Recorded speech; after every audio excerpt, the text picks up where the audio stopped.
আমরা প্রতিদিন যা খাই সেটি আমাদের শরীর গঠন করে, কিন্তু আপনি কি জানেন কিছু সাধারণ খাবার ধীরে ধীরে আপনার শরীরে মারাত্মক ক্ষতি করতে পারে? আজকের এই ভিডিওতে আমরা জানব কোন কোন খাবার ক্যান্সারের ঝুঁকি বাড়ায় এবং কিভাবে সহজ কিছু পরিবর্তনে এই ঝুঁকি অনেকটাই কমানো যায়। ভিডিওটি শেষ পর্যন্ত দেখুন, কারণ শেষের অংশে থাকছে খুবই গুরুত্বপূর্ণ কিছু টিপস। প্রক্রিয়াজাত মাংস, সসেজ, সালামি, হটডগ বা বেকন, এই ধরনের প্রক্রিয়াজাত মাংস অনেকেরই পছন্দ, কিন্তু এগুলোতে থাকে নাইট্রেট, যা শরীরে গিয়ে ক্ষতিকর কার্সিনোজেনে পরিণত হয়। প্রতিদিন 50 গ্রাম প্রক্রিয়াজাত মাংস খাওয়ার সাথে কোলোরেক্টাল ক্যান্সারের ঝুঁকি বাড়ে প্রায় 16%। বিশ্ব স্বাস্থ্য সংস্থা জানিয়েছে নিয়মিত প্রক্রিয়াজাত মাংস খেলে কোলন ক্যান্সারের ঝুঁকি অনেক গুণ বেড়ে যায়। তাই যতটা সম্ভব এই খাবারগুলো সীমিত রাখাই ভালো। লাল মাংস, গরু, খাসি বা ভেড়ার মাংস আমাদের খুবই পরিচিত খাবার, কিন্তু অতিরিক্ত পরিমাণে এবং নিয়মিত খেলে এগুলো কোলন, প্যানক্রিয়াস এবং প্রোস্টেট ক্যান্সারের ঝুঁকি বাড়াতে পারে। বিশেষ করে উচ্চ তাপমাত্রায় রান্না করা রেড মিট থেকে হেটারোসাইক্লিক অ্যামিন এবং পলিসাইক্লিক অ্যারোমেটিক হাইড্রোকার্বন নামে রাসায়নিক তৈরি হয়, যা ক্যান্সারের জন্য দায়ী। দ্য চায়না স্টাডি সহ লেখক ও পুষ্টিবিজ্ঞানী ডক্টর কলিন ক্যাম্পবেলের মতে উচ্চ মাত্রায় প্রাণীজ প্রোটিন গ্রহণ, বিশেষ করে লাল মাংস, লিভার ক্যান্সারের ঝুঁকি বাড়াতে পারে। প্রতিদিন 100 গ্রাম লাল মাংস খাওয়ার সাথে কোলোরেক্টাল ক্যান্সারের ঝুঁকি বাড়ে প্রায় 12%। যেহেতু মাংস পুষ্টির একটি মূল্যবান উৎস, বিশেষ করে প্রোটিন, আয়রন, জিঙ্ক এবং ভিটামিন B12, তাই লাল মাংস সম্পূর্ণরূপে খাওয়া থেকে বাদ দেওয়ার পরিবর্তে অল্প পরিমাণে খাওয়া উচিত। সফট ড্রিঙ্কস ও এনার্জি ড্রিঙ্কস, কৃত্রিম মিষ্টি, রাসায়নিক এবং কার্বন ডাইঅক্সাইড যুক্ত সফট ড্রিঙ্কস ও এনার্জি ড্রিঙ্কস শরীরের কোষে ক্ষতিকর প্রভাব ফেলে। University of Minnesota school of public হেলথের গবেষণায় দেখা গেছে চিনিযুক্ত পানীয় পানে ক্যান্সারের ঝুঁকি বাড়ে প্রায় 87% পর্যন্ত। তাই চিনিযুক্ত এইসব সফট ড্রিঙ্কস ও এনার্জি ড্রিঙ্কস যতটা সম্ভব এড়িয়ে চলতে হবে।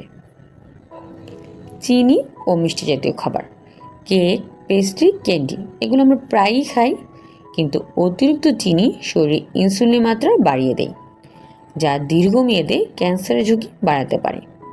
মাঝে মাঝে খাওয়া ঠিক আছে, কিন্তু অভ্যাসে পরিণত করা ঠিক নয়। ভাজা ও গ্রিল খাবার, ফ্রেঞ্চ ফ্রাই, চিপস, চপ, পেঁয়াজু, এগুলো খুবই লোভনীয়, কিন্তু অতিরিক্ত ভাজা বা গ্রিল করা খাবারে তৈরি হয় অ্যাক্রিলামাইড, যা ক্যান্সারের সঙ্গে সম্পর্কিত। তাই মাঝে মাঝে খাওয়া যেতে পারে, কিন্তু প্রতিদিন নয়। প্রক্রিয়াজাত ও প্যাকেটজাত খাবার, biscuit, instant noodles, packet snacks, এগুলো থাকে ট্রান্স ফ্যাট, প্রিজারভেটিভ ও কৃত্রিম রং। এই উপাদানগুলো শরীরে ধীরে ধীরে ক্ষতি করে এবং ক্যান্সারের ঝুঁকি বাড়াতে পারে। অতিরিক্ত লবণযুক্ত খাবার, লবণযুক্ত মাছ, আচার বা অন্যান্য সংরক্ষিত খাবারে থাকা অতিরিক্ত সোডিয়াম পাকস্থলীতে ক্যান্সারের ঝুঁকি বাড়াতে পারে। ধূমপান ও অ্যালকোহল লিভার, মস্তিষ্ক এবং গলবিলের ক্যান্সারের ঝুঁকি বাড়ায়। অন্যদিকে ধূমপান ফুসফুস ও ব্লাড ক্যান্সারের ঝুঁকি তৈরি করে। বিশ্ব স্বাস্থ্য সংস্থার মতে নিয়মিত ধূমপায়ী ও অ্যালকোহল সেবনকারীদের মধ্যে ক্যান্সারের ঝুঁকি অনেক বেশি। প্রতিদিন মাত্র 10 গ্রাম অ্যালকোহল পান করলে ক্যান্সারের ঝুঁকি 4 থেকে 25% বেড়ে যায়। প্লাস্টিকের পাত্রে রাখা খাবার, গরম খাবার প্লাস্টিকের পাত্রে রাখলে বিপিএ নামে এক ধরনের রাসায়নিক নির্গত হয়, যা শরীরের হরমোনের পরিবর্তন ঘটিয়ে ক্যান্সারের ঝুঁকি বাড়ায়। পুরনো বা বাসি খাবার, বাসি খাবারে ছত্রাক জন্মায়, যা আফলাটক্সিন নামে ক্ষতিকর পদার্থ তৈরি করে, যা হতে পারে লিভার ক্যান্সারের অন্যতম কারণ। তাহলে কিভাবে নিজেকে সুরক্ষিত রাখবেন? খুব সহজ কিছু অভ্যাস। টাটকা ও প্রাকৃতিক খাবার খান। প্রতিদিনের খাদ্য তালিকায় শাকসবজি ও ফলমূল রাখুন।